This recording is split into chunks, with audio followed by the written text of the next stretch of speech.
What's up, everybody? This is What is Sports. I'm your host, Tyler Dietz. With me is Nick Grant. How you doing, Nick? Man, doing great. Just been spending a lot of time at my house, which is, that's all right. But besides that, happy to be here and happy to be with you guys and talk about some fun sports today. Right on. Let's do it. We're also here with JP Cochran. How about you, JP? How are you? Pretty good. Yeah, I guess I can't complain too much, except for this pandemic. I mean, I can complain about that. But we all can complain about that. But yeah, ready to talk about some sports of the middle-aged people. Of the middle-aged people, yes. Yeah, so listeners, if this is your first episode you're tuning into, we are What is Sports. We're a podcast that talks about all kinds of different sports. Unfortunately, at this moment in history, there's not many current sports to talk about, so we're diving into a couple different curiosities, if you will. Last episode we discussed sports of the Middle Ages. Today we're talking about middle-aged sports that middle-aged people commonly play, at least in the United States.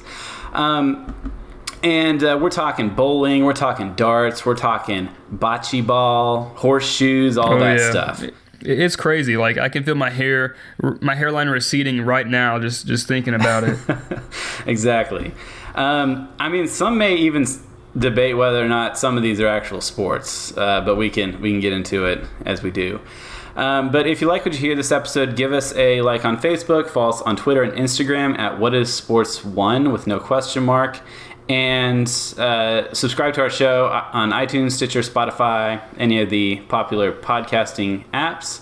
And please, if you get the chance, give us a rating and a review on iTunes as well, if you haven't yet. Before we get into the main topic of today, we're going to talk a little bit about what's going on. Now, obviously, the main thing that's going on is that all sports are canceled, but not all sports are canceled. Wrestling still around. Yeah, all sports are canceled. That's right. Wrestling is not a sport. But Wrestlemania is upon us, gentlemen. Are you all excited? No. Yeah, I've been waiting just a year for this since it finished last year. I've been waiting so long. I know y'all don't watch wrestling. So how's this going to work? How's it going to work? Yeah, are they going to have fans or an audience or what? No, they're not. So, yeah, as y'all know, wrestling has been being conducted without fans. And, actually, I know y'all aren't going to do this, but I strongly recommend tuning into Friday Night SmackDown or something like that, just so you can see how weird it is. Yeah. So have you watched any of it? Yeah, I've been watching it because my thing was I wanted to watch less wrestling. Well, not yet, because I wanted to keep up with WWE until WrestleMania, because that's kind of like the season finale for WWE. And after WrestleMania, I'm gonna be done. I'm not gonna watch anymore. I think that the experiment has run its course. But WrestleMania is still happening. Normally it's 7 hours long, and what they've done is they've already taped it. They've pre-recorded. They started pre-recording Monday Night Raw and Friday Night SmackDown, and they did the same with WrestleMania. So it's already in the bag. It's finished. And they're just going to air it in 2 parts on Saturday and Sunday this weekend, so April 4th and April 5th. On the WWE Network subscription service, or you can pay a ton of money to watch it pay-per-view. Honestly, you can get a free trial for the WWE Network for a month, I think, if anyone out there is curious about it and wants to check it out. But obviously, this WrestleMania is going to be extremely different. They've never done it on 2 nights before. They've never done it without an audience before. And actually, several wrestlers have dropped out of it because none of them have been tested positive for COVID-19. But Roman Reigns, for example, he's challenging Goldberg for the championship belt. Goldberg is still wrestling? Well, Goldberg came back because Goldberg's been gone for a long time. Oh yeah, I think we said that. Yeah, he came back and he defeated The Fiend. Oh yeah. For the SmackDown championship belt, And so Roman Reigns is supposed to come and presumably maybe beat Goldberg, but that's not going to happen, obviously, because Roman Reigns is a cancer survivor. He had leukemia, and so he's afraid of his compromised immune system, and so he's basically stepping back from wrestling for a while. And there's several others who, like, the storylines and stuff had been building up to all these climactic matches at WrestleMania, and again, some of these wrestlers have dropped out for various reasons, and so they've had to improvise and change the storylines and stuff all of a sudden. So it's going to be a really weird one. I can't say that I'm super excited about it, but I'm curious at least. I don't know, like nothing like that this has ever happened before, right. So it'd be interesting to see for sure. Yeah. Well, tell us all about it, because I know that I will not be watching. You will not be watching. Yes. Right. Will do. Well, okay, also we got... Oh, yeah, we were talking about how China, the Chinese Basketball Association, was going to start their league early, but now they've decided to delay that to this summer, I believe, later on this summer. But we will definitely be keeping a close eye on that, because however they do it is probably how the NBA is also going to be doing it. They were talking about maybe having all the teams in 2 separate cities, and they would just kind of like take turns playing each other. And so rather than touring around the country, just kind of keep them in a couple different locations. And obviously they'll be playing without fans whenever they do start up, at least, for a while. But I don't know. Again, I'm hoping that ESPN will air these, because I miss basketball. I don't care if it's NBA or Chinese basketball. I'm sure they would, because there's a lot of people out there that are hungry for sports, and Chinese basketball or whatever, it'd be something, and so a lot of people would be interested in it, I'm sure. Yeah, that's right. Or they could watch wrestling. That's still a thing. Yeah, I think they'll pass. Right. Or watch all the ESPN 30 for 30s that are playing on TV right now. That's a good idea. Okay, so Nick, do you have any what's going on news right now? Not really sports related, but I just wanted to say, I talked about this last time, Tiger King on Netflix. Mm-hmm. It's a wild documentary series that everybody should watch. Well, maybe not everybody, but I think it's really cool that the U.S. and maybe even the world is bonding right now over the craziness that is known as Tiger King. And, there's no sports on, and, we need something to distract us from what's going on in the world right now. And so I think Tiger King's a good thing out there to distract us. Yeah, it's definitely a good distraction. Like looking back on this time, 10 years from now, people are just going to remember, like, at least I will, just need the coronavirus and Tiger King. I think so. And, that's gonna be what defines the year. Yeah, talk about the perfect time for a show like this to come out, and because just everybody's on lockdown or quarantining themselves, and all they have to do is watch Netflix. So yeah, I'm really worried about like movie theaters and stuff, because I imagine that this is like a dream for companies like Netflix and Hulu, since people are just stuck at home all the time. I feel like whatever technological advances or like that were on the verge of happening, as far as like work, they're all going to be sped up. Like, for instance, like healthcare, I think more and more doctors are just going to do like telemedicine now than like, mm-hmm. Go and see a patient, or maybe some jobs will like just continue to have people working from home rather than come back in, like, once everything is back to normal. Yeah, for sure. Yeah. Like, I wouldn't mind that. Yeah, and maybe, like, there'll be more and more online classes now. Maybe, like, that's going to change even more because education was already headed that way. Mm-hmm. And so this just, like, speeds up the whole process. Yeah, so. And people can see that it's, like, it can be done. If push comes to shove, people can, work from home. Yeah. So, anything else that y'all want to talk about before we get into our main topic? I really don't have anything. Just, like I said, staying at home, having a 1-year-old kind of running around. So It's fun. Yeah, get a lot of quality time with him. No, definitely. Like, it really is. Like, I'm grateful for this time that my wife and I are able to spend with our son, because we're never going to have this opportunity again. And so, yeah, it's a tough time, but also there's a lot of good coming from it too, that we're able to be together. So, so there are some upsides.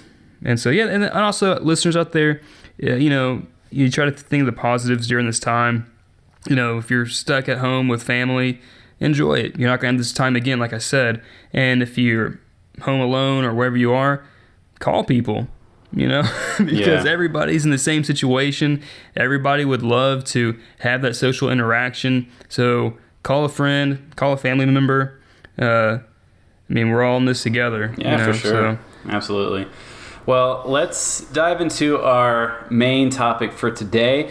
We're talking what we're calling middle-aged sports. All right, this is what we think of as like sports that like the dads play, basically. Right. Which I distinctly remember. I know for a fact that my dad played slow-pitch softball, for example. My mother-in-law, she played. She was in a bowling league. And so there's, I feel like that a lot of people have, parents that have been into this stuff before. And if you're probably getting into the situation where you should probably join a bowling league or something, because right, yeah, it's going to be happening. I've already got my shoes picked out. That's right. It's going to happen. But let's start with the first one. Okay, we got bowling, which. We all know how bowling is played, right? Do you think that there's anyone who doesn't know how to play bowling? Maybe.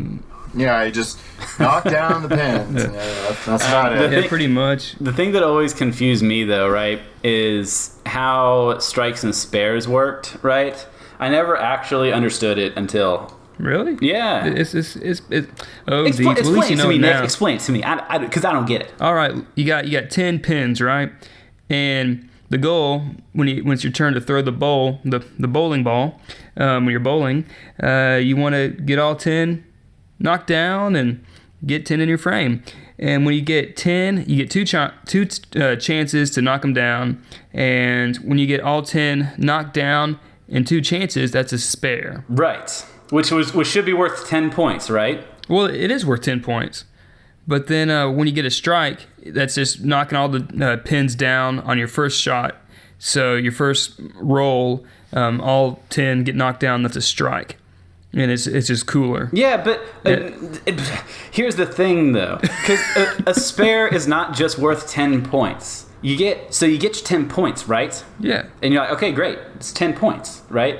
But then apparently the next ball that you throw impacts what the spare is worth.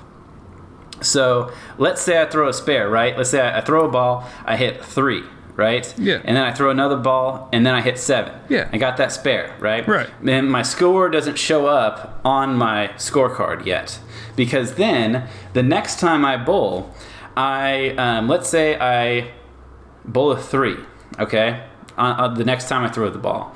So my spare isn't worth 10 points. My spare is actually worth 13 points. And so that's what always confused me, because it's like I get double the points for my first ball, basically, is what it means, or for my next ball that I throw. And then whereas a strike, my next 2 balls are added to the 10 points that I made in the previous frame, right? So let's say it's my first frame that I stepped up to bowl. I throw a strike, right? Right. And so then, boom, 10 points in the bag. But then I have a chance to get more. So then the next time I throw, so I walk up in my second frame doing the Fred Flintstone tinkle toes, right? And I throw it, and I knock down 3 pins, okay? And then I throw again, because you get 2 chances in a frame, and then I get 5 pins that time. So that's a total of 8, right? Yeah. So now my total of 8 has been added to my first frame. So now the strike that I bowled is worth 18 points now. Because that's what always confused me. And so I guess that's how it adds up. Because a perfect score is what for bowling? 300. 300. And so you can, theoretically, you can get 30 points in each frame. because let's say I bowl a strike and then I bowl 2 strikes after that. The strike that I made in the first frame is actually worth 30 points instead of 10. Does that make sense? You know what? You lost me at bowling. You see what I'm saying? It's so complicated. I don't see how people kept score before like the automatic stuff is, because nowadays we just go there and throw the ball and then drink a lot of beer and have fun. Yeah. But back then you had to be a goddamn math wizard to figure it out.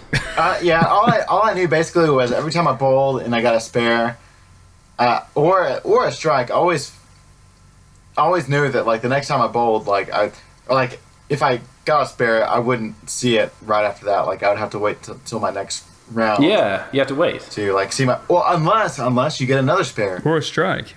I don't freaking know. No matter what you get, you will get a new you will get a score in your first frame unless you bowl 2 strikes in a row. Okay, 3 strikes in a row is called what? What's that called? It's called turkey. A turkey, yeah. And so that's what gets you your 30 points. That's the maximum number of points that you can get in a single frame. It is complicated. I know that every time that I make a strike or a spare, I always do terrible the next ball because I get in my own head. Oh yeah, it's a given. It's a given. Yeah, You're like, you feel like you're hot stuff. You're like, well, this is easy. I got a bowl in my hand. I just throw it down this wooden lane. It's nothing. And you roll it down there, and then you realize, oh, I'm not good. Yeah. And then it goes in the gutter. Yeah, so. Bring up the kid bumpers. Yeah, I was about to say, do you guys play with the bumpers? Hell no. Okay, good. I think that if you're playing with bumpers, that's embarrassing. Unless you're like a kid. Oh, well, yeah, okay. That's different. See, but I always play with people always make fun of me because I always play with the light ball. Like with the, I don't remember how many pounds, like 7 pounds or whatever, like one of the lighter ones. Because I like to just throw that thing like as hard as I can. And so I can get all the pins bouncing around. That's what I like to do.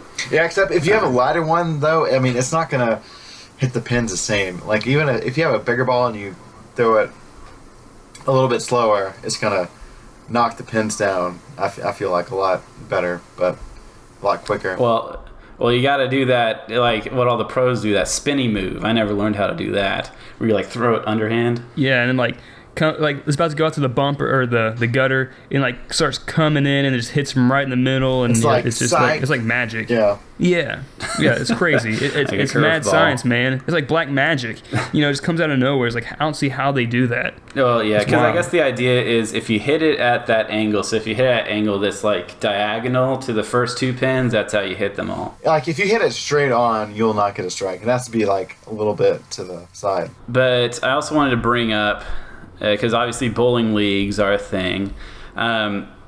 Bowling leagues, from what I could see, because I never thought of bowling as being a team sport, but obviously the way that team bowling games work is that whichever team has the highest congregate score wins, or the highest average score, something like that, is the one who wins.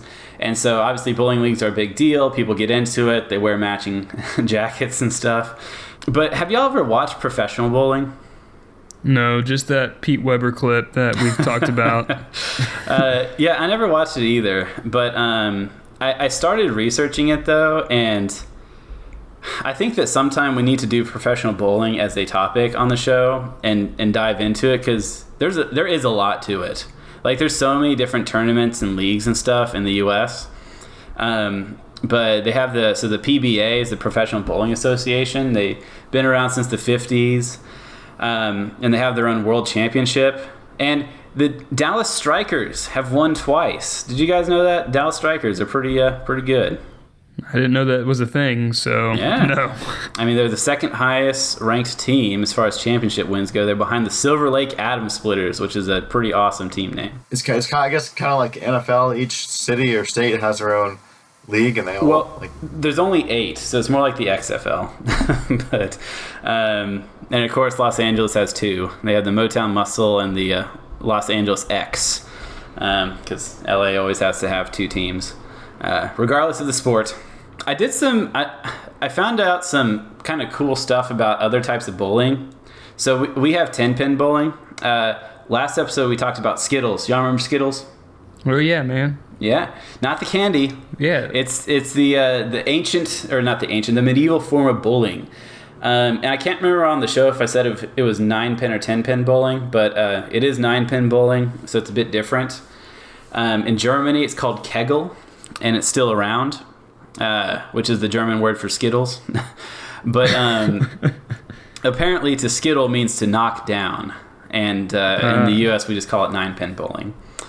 Gotcha. But yeah, so Kegel is pretty big in Germany, and also 9-pin bowling in general is a lot more popular in Europe than in the U.S. And actually, really, any European country that's non-English speaking, it's 9-pin bowling is the preferred method of bowling. So are the 9 pins, are they lined up different? They're in like a diamond shape. Okay. Yeah. And it actually looks a lot harder because the ball is smaller. It doesn't have holes in it. And it seems like a lot more about, like there's a lot more precise accuracy required. Like very rarely is someone gonna, I feel like it's harder to bowl a perfect game of 9-pin bowling than it would be of 10-pin bowling for sure. Because the pins are further apart and and obviously the ball is smaller.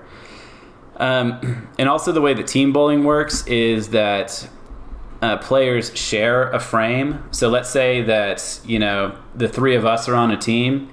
I bowl the first throw, and then one of you guys bowls the next throw.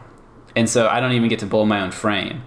So that's a bit more deep as far as team play goes. And actually, it turns out that 9-pin bowling is still around in Texas, actually. Texas is the home of the only 9-pin bowling scene in the United States. Oh, wow. Yeah, and this was really interesting because 9-pin bowling was the preferred form of bowling, like in the whole world, until basically from the colonial times up until the 1830s.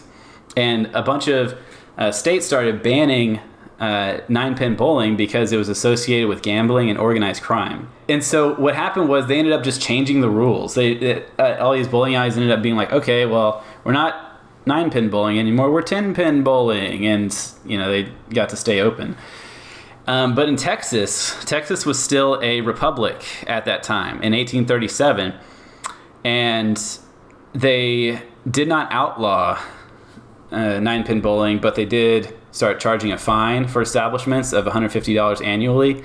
But as a result, 9-pin bowling stuck around in Texas, specifically in predominantly German communities like Fredericksburg, New Braunfels, and Bulverde. I don't know where that is, but I know New Braunfels and Fredericksburg, so that's kind of cool. Yeah. Did y'all know that? I had no idea. No, I had no idea.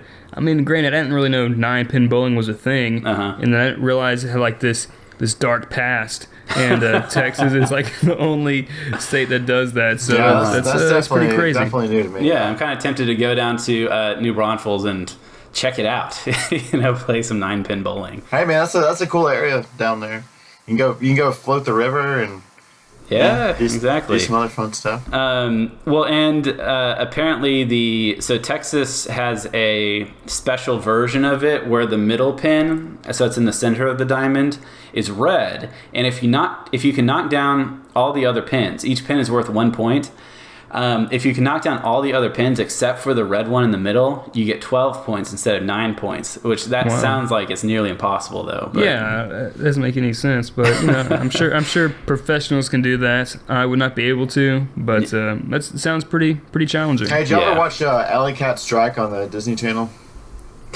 Yeah. Do you remember? I cannot say that I have. Okay. Well, there was a part where she had there was like this huge split, and then she spun first of all she checked like the air and like the direction of the air inside the wind. Yeah. And then she spun the ball and just barely pushed it out, and I don't know. It's one of those you just have to watch. No, it's a pretty impactful scene. Yeah.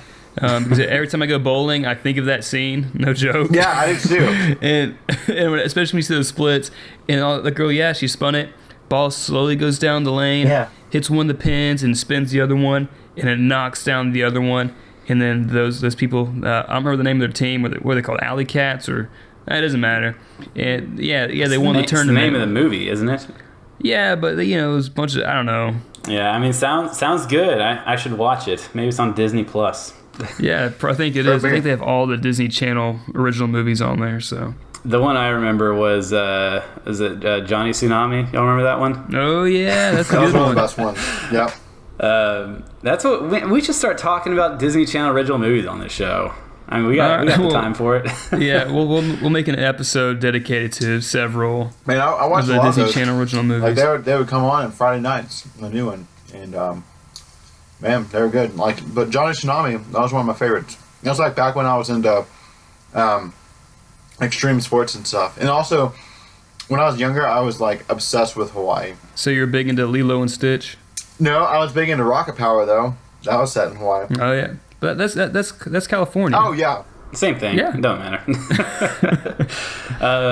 But anyway, so other kinds of bowling, I'll just kind of run through these kind of quick, but there are variations of bowling. There's 5-pin bowling in Canada, which is just like bowling, but with 5 pins. Looks pretty fun, though. They got little bumpers on them, so the pins have little bumpers on them so that they bounce around more whenever you hit them. You got duck pin bowling, which is just like 10-pin bowling, but the pins are short and fat. I've done that one. You done that one? Yeah. Yeah, they actually, I saw that it's pretty much only popular in like Connecticut and stuff. Is that where you played Really? it? That's where I did it, in Connecticut. Yeah. They said there's only 9 U.S. states. Really? It's where- called like Duck Pin Lanes or something like that. The place I Yeah, went to. that's cool. I was looking at that and I was like, man, that looks kind of cool. I wonder if JP's ever done it. But yeah, like basically Connecticut, Rhode Island, Massachusetts, that's where it's popular. There's also something called candle pin bowling, which is oh yeah, the weird thing about duck pin bowling though, JP, do you remember a weird thing about the rules that's like really different from? I did it so long ago, I can't remember. You get to bowl 3 times in a frame. Really? Instead of once, yeah. Because apparently, because the ball is smaller and the pins are bigger and heavier, so they're harder to knock down. So you get to bowl 3 times in a frame. Yeah, I mean, I can barely. I mean, I was probably like 10 years old when I did that thing, but Yeah. And then there's candle pin bowling, which is just like duck pin bowling, even with the 3 throws in a frame rule, except the pins are like candles. They're long and skinny, and so they're harder to hit. And that's only popular in Northeast states like Vermont, New Hampshire, Massachusetts. So does each one have their own professional tournaments and stuff? Yes, like technically. So because these states are with the where they're regulation leagues, so the official tournaments and stuff only happen in these states. There's also, for candlepin bowling, there's the Canadian provinces of New Brunswick, Nova Scotia, and Prince Edward Island. But they're not like, they're just like a regional curiosity, you know? I'm sure that most people outside of these areas don't really even know that it exists. But yeah, still kind of interesting. That's all I got for bowling. That's it. Yeah. That's a lot for bowling. Bowling's okay. I mean, I can go like once, a month or something like that. It's been a while, but I just normally, it just, the place kind of smells like cigarettes and and sadness. Yeah, and yeah, they're kind of sad. They're kind of sad. Bowling alleys must be like the only building where you're allowed to smoke still. Well, besides like bars or whatever. The one in Paris, it's smoking's banned now, but for the longest time, I mean, it still smells like smoke because there's like 50 years. Yeah. I love bowling. Like every time I go bowling, I have like the best time of my life. I love it. It's better than laser tag, I think. Oh man, laser! I would choose laser tag. I don't know. I think honestly, if it's between laser tag for me and bowling, I think I'd lean more towards bowling. Yeah. Just because, like, whenever I do laser tag, like, you run around, you're, like, trying to be all cool, and you shoot somebody, like, aha, I got you. You're like, oh, okay. Then you all just, like, walk away. And bowling, it takes a little more skill, and it's competitive, and it's kind of relaxing, unless you're just like me sometimes and throwing straight to the gutter every time. Then it's stressful. Yeah, they're like, man, this sucks. But let's go play laser tag. No, but bowling's fun, and like when I was younger, I'd go with church friends and like youth group and stuff, and so got a little nostalgia with it. going to the bowling alley, and all the old people are like, let me show you how it's done. I'm like, all right, I don't care. But yeah, listen to Creed on the jukebox. That's right. Yeah, spend $5 on a plate of nachos and stuff. Yeah, played Tekken at the arcade there. So yeah, that's to me, that's bowling. Yeah, good not times. Overpriced nachos and playing Tekken Tag in the arcade. There is one other type of bowling in England. If you were to say, let's go bowling in England, an Englishman would be like, Play cricket. No, an Englishman might be like, oh, do you mean 10-pin bowling or lawn bowling? Because apparently there's a sport called lawn bowls, aka bowls, in England. And it's confusing because if you say it with the English accent, it's hard to differentiate between bowls and balls. But it's basically like bocce ball, or like horseshoes or whatever. It's like you throw. It's one of those games where you try to get your ball as close to the target type thing. All right, well, let's talk about the next middle-aged sport. We got the one, the only Slowpitch softball. You guys ever played this before?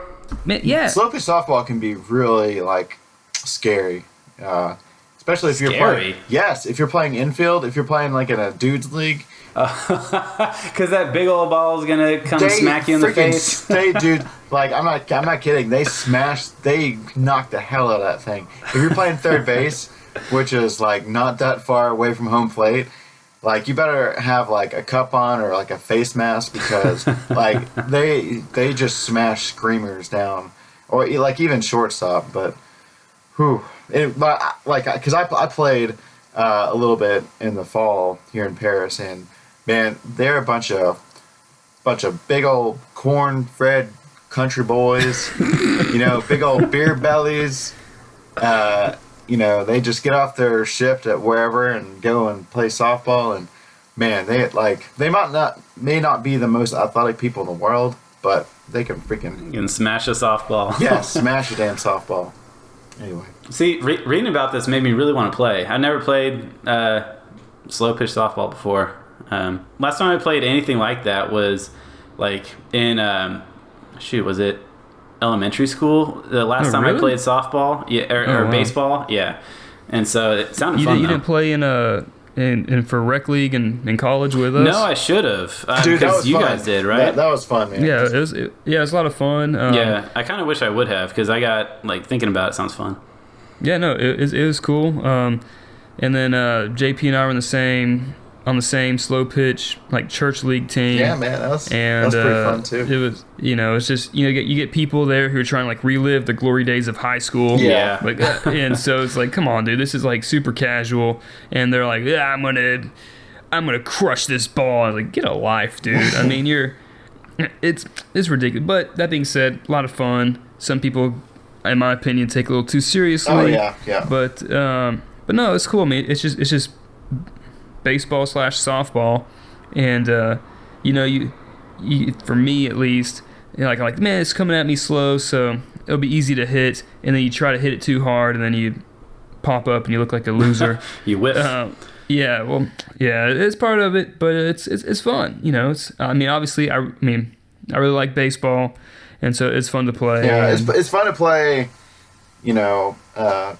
Outfield, but because because it's slow pitch softball, a lot of people hit it out there, and it's fun to chase down those balls. And I mean, it's fun all around. Because that's the whole point of it, though, right? Is that the reason why they pitch it slowly is that so people can hit it, so you don't feel like a loser whenever you play, right?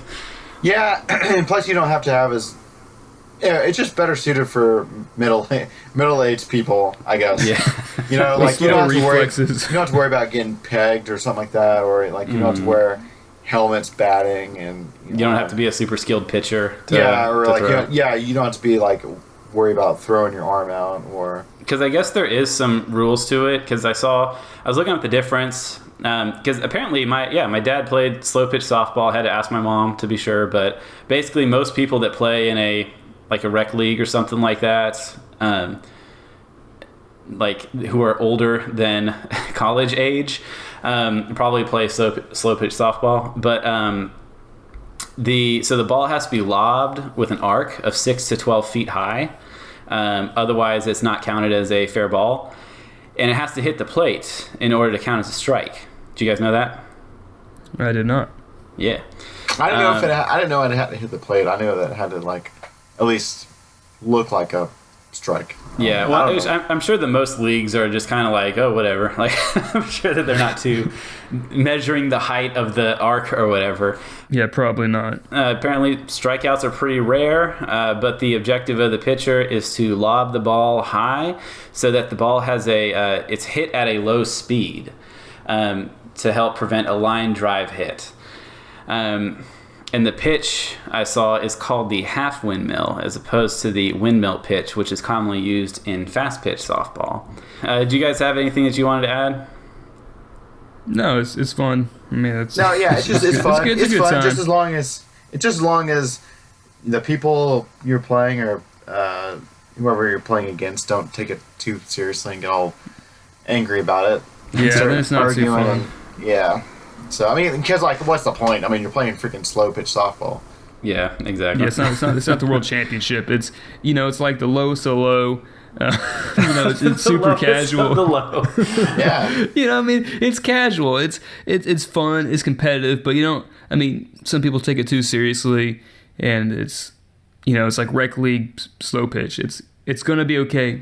Would you say that slow pitch softball is lower than bowling on the list of sports? No, like I don't mean it like it's like depressing to play. I mean, it's fun. Like I'm talking about like serious meter. Like baseball's fun, but yeah, it's a serious sport. Slow pitch softball, like these are people that haven't played sports in like years typically, and have fun with it. Don't if the umpire, you might get mad with them, but don't like cause a scene. And if don't argue calls and. I mean, it's supposed to be fun and casual. Don't take it too seriously. Right. And that's what I mean. Is like it's not like you're not going to go in the majors from playing. There's not scouts in the crowd watching you to like let's see how this guy can hit this slow pitch ball. That's not going to happen. They got like the cigar in their mouth. They're like, my God, son of a bitch can hit it. This guy's natural. Yeah, nobody's going to be there doing that. Like you might have 5 people in the stands and they're not, and like 4 of them aren't even paying attention. So just have fun with it. There's no reason to take it seriously. All right. Well, since I kind of rambled a bit for bowling, we are going to stop right here. We're going to make this a 2-parter. So next week we'll be getting into darts, which will be fun. And what we're going to call it tossing sports. So like horseshoes and cornhole and all that stuff. We'll get into it. Thanks everyone for listening. Give us a like on Facebook. Follow us on Twitter at whatisports1 with no question mark.